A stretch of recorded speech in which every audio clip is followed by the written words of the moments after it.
with a video podcast looking back on the 2021 legislative session because I thought there were some interesting, I'll call them machinations of the California budget process. And for a legislative geek like myself, someone who's very interested in the legislative process and tracks the budget process pretty closely, again, I thought there were some pretty unique aspects to the California budget process that we saw in the 2021 California legislative session.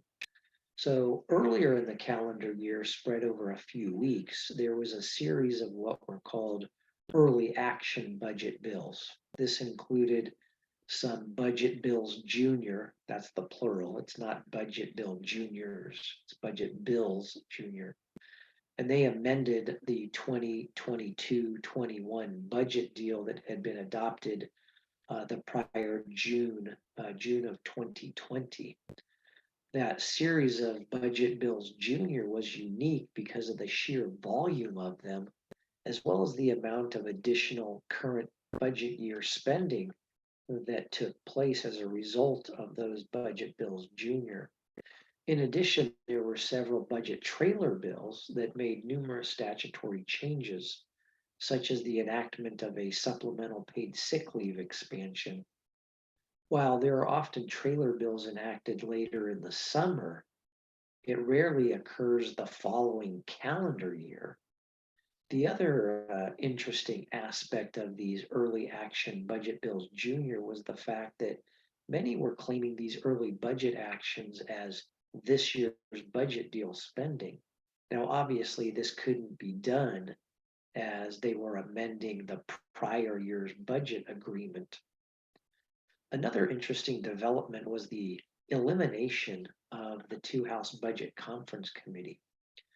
The Budget Conference Committee had historically been used to work out differences between the Assembly adopted and Senate adopted versions of the California state budget, as well as to create what they often referred to as conference compromises, either between the two houses or often among the two houses and the governor's administration. But instead, the conference committee was simply not used in the 2021 session. I thought it was also surprising to see a large number of trailer bills introduced earlier in the year.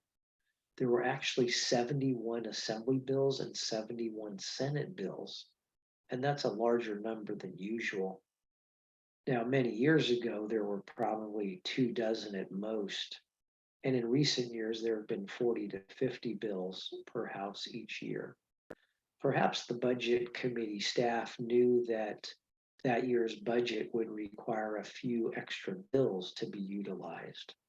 But every year, there are a growing number of trailer bills that are adopted along with the main budget bills. But again, that list seems to be growing. The main budget bill, AB 128, contained section 39.00, which had the section, the legislature hereby finds and declares that the following bills are other bills providing for appropriations related to the budget bill within the meaning of subdivision E of section 12 of article 4 of the California Constitution, and then went on to list the 142 bills related to the budget. Now, that year, there were a series of trailer bills over several weeks as the two House and the governor's administration worked diligently to close out the budget deal rather than having one major budget deal with accompanying trailer bills at the same time. I thought another unique aspect of the 2021 budget was a fair amount of intent language contained in that budget bill for future deals on certain topics. For example, in AB 128, again, the main budget bill for the 2021 budget deal, it contained section 19.55, which said, contingent upon future legislation, the following amounts totaling $17,800,000,000 are appropriated for the following purposes. And then they went down and listed 17 different items that would be funded from that appropriation. But again, it was contingent upon future legislation that those general fund and special fund appropriations for the 17 specified purposes would be made.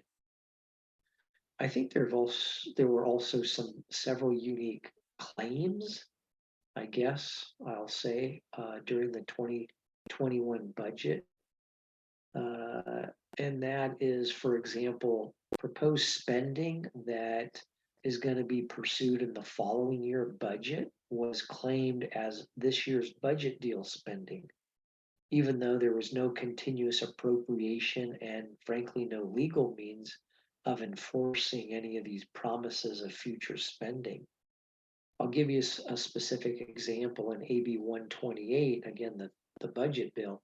It had language regarding proposed 7 billion spending package for broadband, but only 1 billion was actually appropriated in that year's budget in AB 128. I thought another interesting, unique aspect of the 2021 budget was holding spending hostage to a future outcome.